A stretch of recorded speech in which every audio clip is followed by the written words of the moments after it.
যে যি ৬ জনগোষ্ঠীৰ কথা কৈছে ৬ জনগোষ্ঠীৰ জনজাতিকৰণটো হ'ব লাগে কিন্তু জনজাতিকৰণ হ'বলৈ যাওঁতে এক্সিষ্টিং ট্ৰাইবেলসকলৰ একো ক্ষতি হ'ব নোৱাৰে 6 जनगोष्ठीनि एसटिनि सायाव बिपिएफनि एमएलए रुपम रायआ मा बाथ्रा बुंखो भिडिअखौ आंहा बुंहोनो थांगासिनो दङ दा बेनि सिगां मोनसे बाथ्राया गोबां खौराङा गोसारदों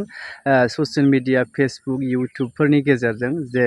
बिपिएफनि जानानै गोबांथार बाथ्रा बुंग्रा सापर्ट खालामनानै होग्रा एनिथिं एम जे इउटुबारा सासे 19 बोसोर बैसोनि 19 बोसोर बैसोनि सासे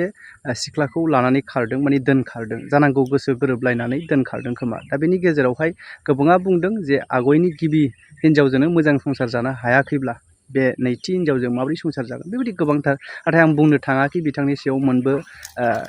खेंस्ला बाथ्रा बा बिथांखौ सोंखारिनो दा जेखियानो जाया बे गोबां गोसारदों बेफोरखौ बारा थाल लाबाय थानो नाङा दे बेनि गेजेरावहाय सोर मा जादों मा जायाखै बेफोरो बारा थिग नङा बेफोरखौ गाव गावनि खामानिखौ फकास खालाम गाव गाव मा टारगेट लादों बेखौ फकास खालाम होसो बेफोरखौ एसेबां बांसावनांगौ बांजाखांनांगौनि मोनसे खोथा नङा दा फै जों गुबै बाथ्रा भिडिअ मा बेखौ जों नायलांग्रोनि যে যি ৬ জনগোষ্ঠীৰ কথা কৈছে ৬ জনগোষ্ঠীৰ জনজাতিকৰণটো হ'ব লাগে কিন্তু জনজাতিকৰণ হ'বলৈ যাওঁতে এক্সিষ্টিং ট্ৰাইবেলসকলৰ একো ক্ষতি হ'ব নোৱাৰে আমাৰো একেমত আমাৰ নেতাৰ যি কথা যে এক্সিষ্টিং ট্ৰাইবেলসকলৰ ক্ষতি নোহোৱাকৈ যাৰ যি অধিকাৰ সেইটো পাব লাগে আপোনালোকে দেখা পাইছে অসম বিধানসভাৰ বাজেট অধিৱেশন চলি আছে আৰু অসমৰ সৰ্বকালৰ সৰ্বশ্ৰেষ্ঠ মুখ্যমন্ত্ৰী ডক্টৰ হেমন্ত বিশ্ব শৰ্মা ডাঙৰীয়াৰ নেতৃত্বত জ্যেষ্ঠ তথা অভিজ্ঞ মন্ত্ৰী জয়ন্ত মল্ল বৰুৱা ডাঙৰীয়াই খুব এখন সৰ্বাংগ সুন্দৰ বাজেট আনিছে আৰু এই বাজেটখনে শৈক্ষিক দিশত অৰ্থনৈতিক দিশত সাংস্কৃতিক সকলো দিশকে সাঙুৰি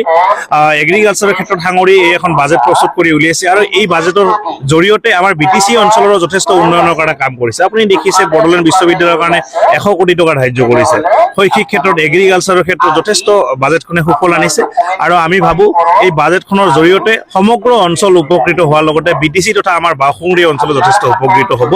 আৰু মই ভাল পাইছো যেহেতু এইবাৰ যি সিএসবি ৰিকুৱাৰমেন্ট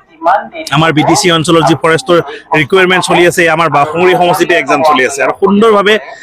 এই প্ৰস্তুতিটো হৈ গৈছে মই সিএসবিক ধন্যবাদ জনাইছো আমাৰ এই অঞ্চলৰ যুৱ প্ৰজন্মক ধন্যবাদ জনাইছো তেওঁলোকে আমাৰ প্ৰতি আস্থা ৰাখি আজি প্ৰায় 23-24-25 হাজাৰ ল'ৰা ছোৱালী ইয়াতে ইণ্টাৰভিউ দিবলৈ আহিছে গতিকে সকলোৰে উজ্জ্বল ভৱিষ্যত কামনা কৰিছো আৰু খুব নিকাহপূৰ্ণভাৱে সুন্দৰভাৱে এই এক্সামটো হৈ